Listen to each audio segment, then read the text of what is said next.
Video को like करके आगे शेयर ज़रूर कर देना। कासिम सर पे अमामा सजाकर 19 साल का लाडला भतीजा करबला में आया तो किसी ने पूछा ये हुस्न का परी पैकर कौन है? तो किसी ने कहा ये हसन का बेटा कासिम है। इमाम कासिम तलवार लेकर के खड़े हुए, कहा कौन है मुकाबिल में आने वाला? इमाम कासिम के मुकाबले में अरजक नामी पहलवान बड़ा मशहूर था।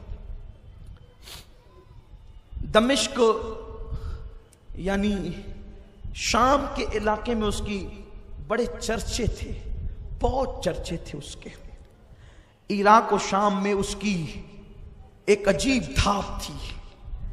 उसको कहा शिमर ने जा लड़ उससे। उसने कहा ये बच्चा है, मेरी तौहीन है।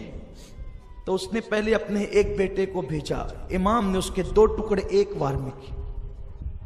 ये आप जो है ना, किसी नाविल का किस्सा नहीं है, ये तारीख है। इसलिए कि हैदर करार के लाल लड़ रहे हैं। सुभान अल्लाह।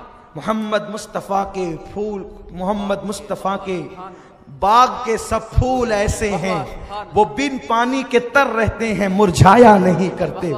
अगर पानी बंद न किया होता जालिमों ने तो एक कासिम काफी था उस 22,000 के लश्कर के लिए। लेकिन उन ना मर्दों ने और ना मुरादों ने पानी बंद करके बताया कि इनके साथ इसी तरह लड़ा जा सकता है। और वो लड़ने नहीं आए थे 72। अगर वो लड़ने आते तो भी उलट देते, जमीन की तय उलट देते। लेकिन उन्हें तो लड़ना नहीं था, उन्होंने तो नाना का वादा वफा करना था, उन्होंने तो दीन की हिफाजत करना था, उन्होंने तो दीन को तहफ़्फ़ुज़ देना था। मौला कासिम लड़ते लड़ते थके तो अरजक नामी पहलवान भी मस्त हाथी की तरह झूमते हुए आया और उसने भी जो है इमाम से लड़ाई की।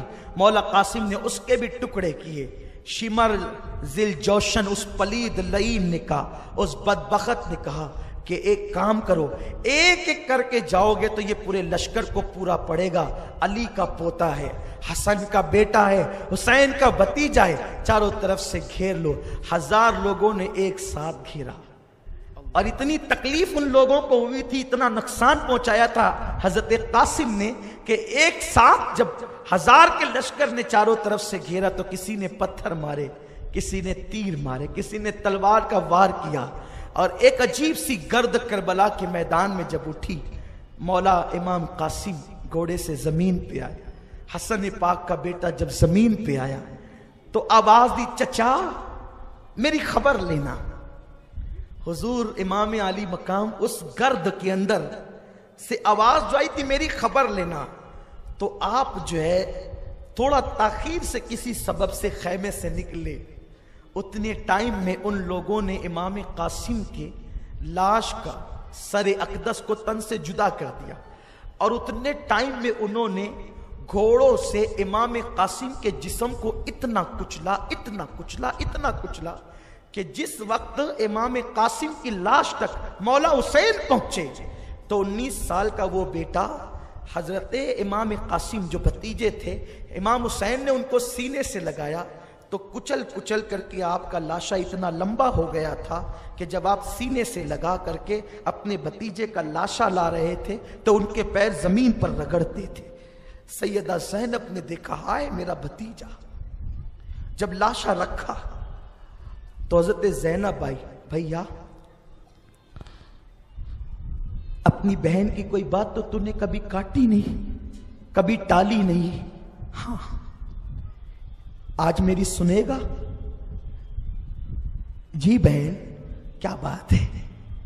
कहा तू सबकी कुर्बानी कबूल करता है, मेरी भी 2 कुर्बानी करबला में लाई हूं, कबूल कर ले। कहा क्या कह रही है आप? हाँ, मेरे जो औनो मोहम्मद है ना, 2 बेटे, तारीख में आता है एक बच्चे की उम्र 6 साल की थी और एक की उम्र 7 साल की। आपने फरमाया बहन मैं कैसे उन्हें करबला में जाने दूं, वो 6-7 साल के बच्चे हैं। इमाम हुसैन को जब कोई बात मनानी होती तो उसका आसान तरीका यह था, भाई अम्मी फातिमा का वास्ता।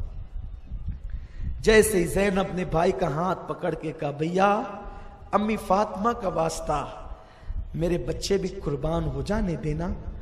क्योंकि कल क़यामत के दिन जब अम्मी कहेगी ज़ैनब मेरी गोद खाली हुई, मेरा बेटा करबला में शहीद हुआ और तू अपनी गोद बचाती रही, मां के सामने मुझे रुस्वा न कर। ओ मेरे मां जाए, ओ मेरे मां के बेटे, तूने और मैंने एक मां का दूध पिया है, ये मेरे दोनों बेटे की कुर्बानी कबूल कर ले, तेरा एहसान क़यामत तक ज़ैनब नहीं भूलेगी। मेरी माएँ और बहनें भी मौजूद है।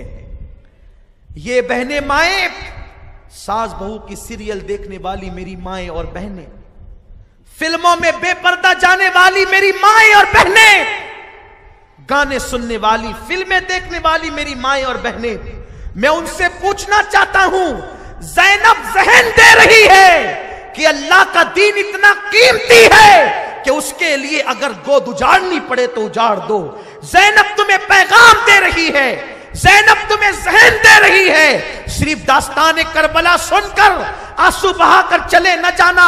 मैं तुम्हारे जज्बे को सलाम करता हूं। 3-3, 4-4 किलोमीटर से मेरी माएँ और बहनें पैदल चल कर के आती है।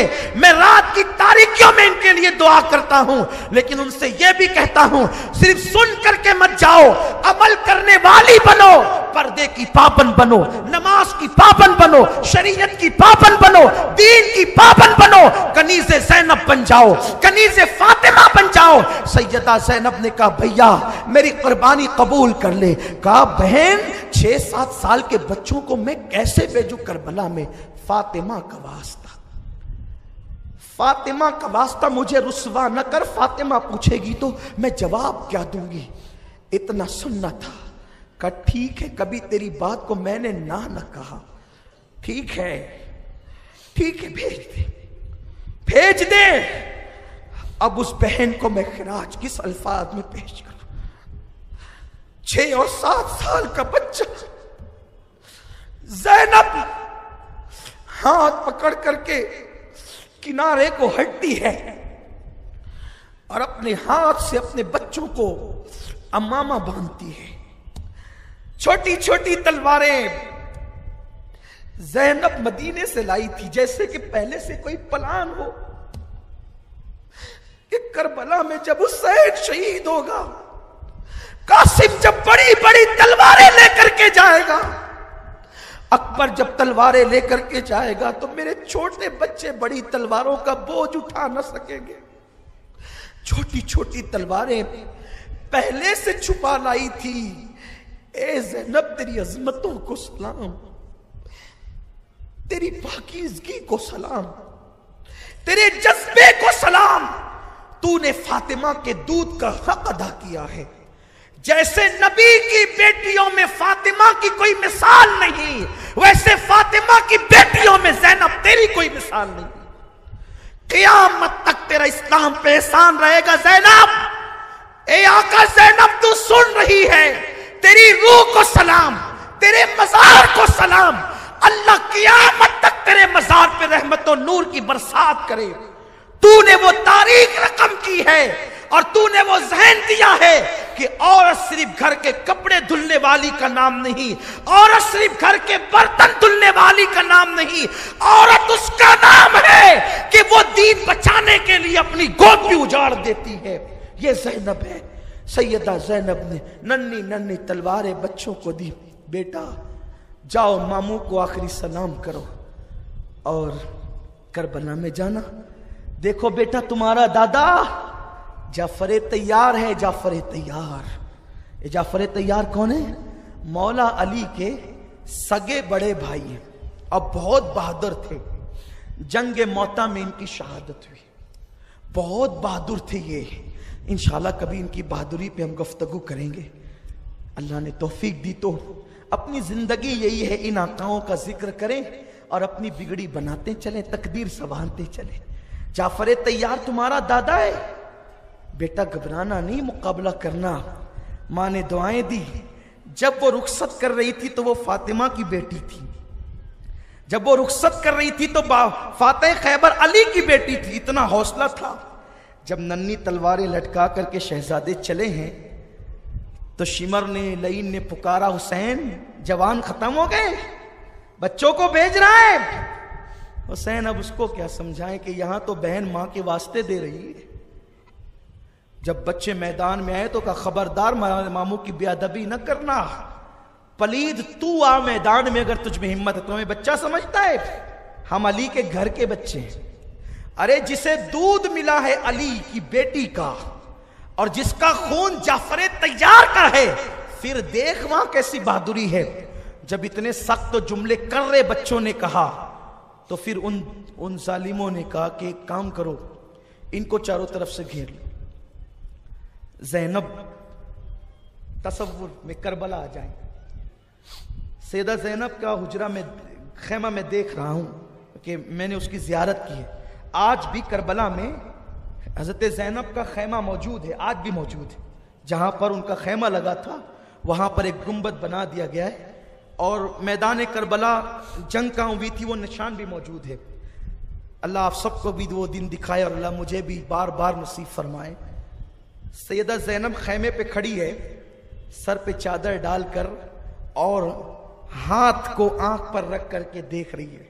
मेरे दूध के पाले कैसी बहादुरी के जौहर दिखा। लेकिन आखिर वो मां थी। जब चारों तरफ से घेर लिए गए, बच्चे नजरों से ओझल हो गए। जब खैमे से भेजा तो वो अली की बेटी थी और फातिमा की बेटी थी, इतनी बहादुरी तो दिखाई। लेकिन जब बच्चे घिर गए हैं और नजरों से ओझल हो गए, भाई को लिपट गई, भैया मेरे बच्चे। तसव्वुर में लाए ना, किसी के बेटे का एक्सीडेंट होता है, डॉक्टर कहता है घर ले जाओ, अब मैं इसका इलाज नहीं कर सकता। मां कैसे पछाड़े खाती है, बाप को कैसा रोना आता है। ज़ैनब के भैया मेरे बच्चे, भैया मेरे बच्चे।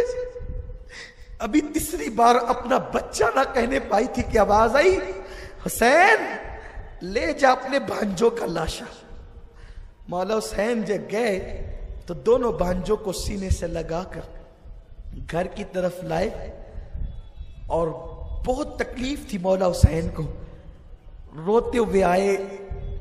दो ही बेटे थे ज़ैनब के। कितने? दो ही बेटे थे ज़ैनब के, दोनों कुर्बान कर दी। आज ज़ैनब की गोद उजड़ गई, ज़ैनब की गोद खाली हो गई।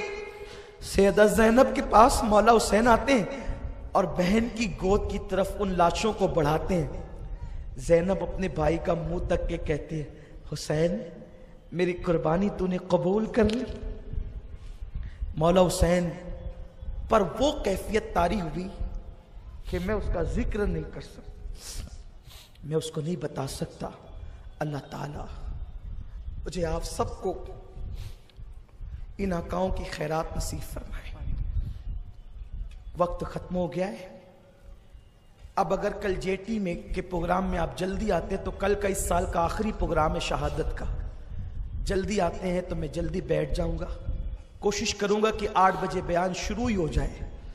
और कल करबला में अभी हज़रत अली अकबर की शहादत बाकी है, बैठ जाए, फिर हलचल नहीं करें।